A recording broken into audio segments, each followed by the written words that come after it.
அன்பிற்கினிய சகோதரிகளே, சகோதரர்களே, மீண்டும் உங்களை சந்திப்பதிலே மகிழ்ச்சி. அறுவடை மிகுதி, வேலையாட்களோ குறைவு என்று இன்றைக்கு அழைப்பு பற்றி செய்தியானது நமக்கு கொடுக்கப்படுகிறது. இது குருக்கள் மற்றும் துறவியர்களுக்கான அழைப்பு மட்டுமல்ல, திருமுழுக்கு பெற்றிருக்கிற ஒவ்வொருவரும் அழைத்தல் வாழ்க்கையிலே நிலைத்து நிற்க வேண்டும் என்றும், எத்தகைய பண்புகளை, எத்தகைய மனநிலையை அவர்கள் கொண்டிருக்க வேண்டும் என்பதை பற்றியும் இன்றைய 3 வாசகங்களும் நமக்கு சொல்லுகின்றன. முதலாவது செய்தி இன்றைய முதல் வாசகத்தில் மிகவும் அழுத்தமாக கொடுக்கப்படுகிறது.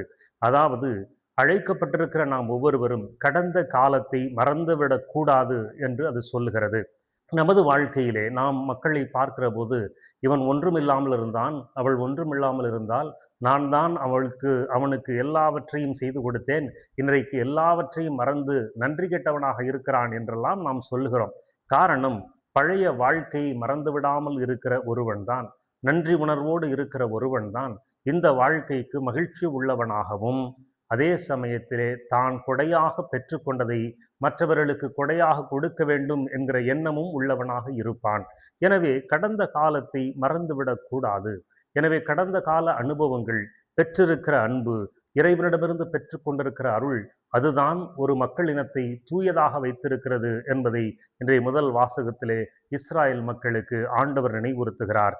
அதனால் நீங்கள் எந்த நிலையில் இருந்தாலும் நீங்கள் உங்கள் கடந்த காலத்தை மறந்துவிடக் கூடாது. ஏனென்றால் கடவுள் சொல்லுகிறார், கழுகின் இறக்கைகள் மேல் வைத்து உங்களை நான் என்னிடம் அழைத்து வந்தேன் என்பதை நீங்கள் கண்டீர்கள் என்று சொல்லுகின்றார். எனவே கடந்த காலத்தை மறந்துவிடாத ஒருவர்தான் தூய மக்களினமாக, இறைவனோடு உடன்படிக்கை செய்து கொள்ளக்கூடிய மக்களாக இருக்க முடியும். அதைத்தான் இன்றைய 2வது வாசகத்திலே பவுலடியார் நமக்கு நினைவுபடுத்துகிறார். கிறிஸ்துவினுடைய இரத்தம் நம் ஒவ்வொருவரையும் மீட்டது. இந்த இரத்தத்தை, இந்த அன்பை ஒருபோதும் நாம் மறந்துவிடக் கூடாது. அவருடைய அன்பினால்தான், அவருடைய தியாகத்தினால்தான், அவருடைய இரத்தத்தினால்தான் நாம் மீட்கப்பட்டு திருமுழுக்கு பெற்று கிறிஸ்தவர்களாக இருக்கிறோம் என்பதை மறந்துவிடக் கூடாது என்பதை 2வது வாசகம் நினைவுபடுத்துகிறது.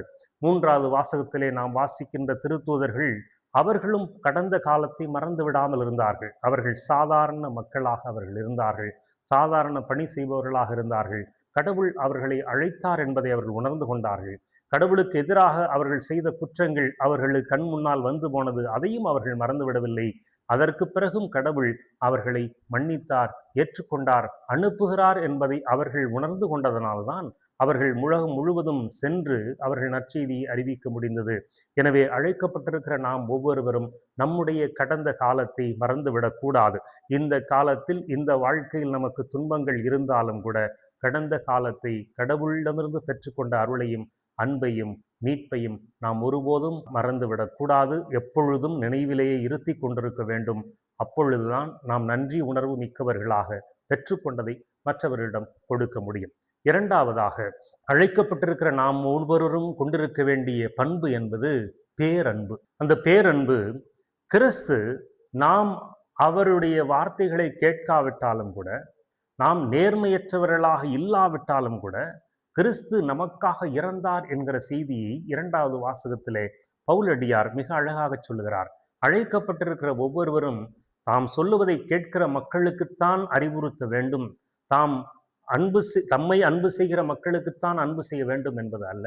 இயேசுவை போல நேர்மையற்றவர்களாக இருந்தாலும், பாவிகளாக இருந்தாலும், அவர்களுக்காக தனது உயிரை கொடுத்து கடவுளோடு நம்மை ஒப்புரவாக்குகிறார் என்று 2வது வாசகம் சொல்லுகிறது. அழைக்கப்பட்டிருக்கிறவர்கள் இத்தகைய பேரன்பை நமது உள்ளத்திலே கொண்டிருக்க வேண்டும்.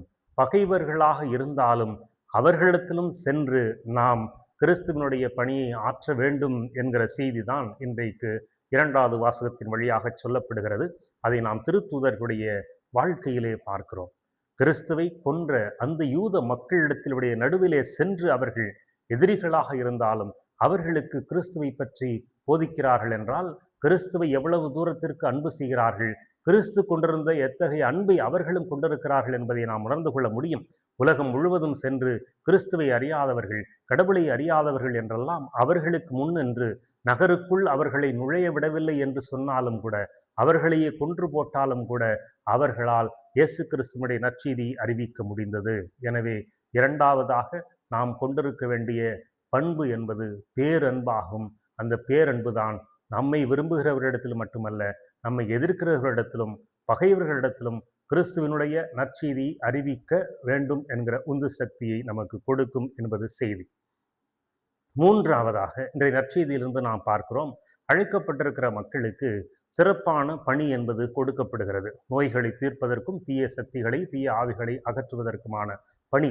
ஆனால் அதே சமயத்தில் இயேசு மிகவும் தெளிவாக தன்னுடைய சீடர்களுக்கு சொல்லுகிறார், நீங்கள் பிற இனத்தாருடைய பகுதிகளுக்கும் சமாரியருடைய பகுதிகளுக்கும் செல்ல வேண்டாம் என்று சொல்லுகிறார். இதனுடைய மற்ற பிரச்சனைகளுக்குள் செல்ல விரும்பவில்லை. இன்றைக்கு நாம் அழைக்கப்பட்டிருக்கிறோம் என்று சொன்னால், நாம் கடந்த காலத்தை மறவாமல் கடவுளுடைய பேரன்பை கொண்டிருந்தோம் என்றால், முதலில் நம்மிடம் வழி தவறி இருக்கிறவர்களிடத்திலே, மற்ற கிறிஸ்தவர்களிடத்திலே, மற்ற திருமுழுக்கு பெற்று கிறிஸ்தவ வாழ்க்கை இந்த பேரன்பை கொண்டிராதவர்கள் மத்தியிலே, கடந்த காலத்தை மறந்திருக்கிறவர்கள் மத்தியிலே கிறிஸ்துவனுடைய அன்பை விதைக்க வேண்டும்.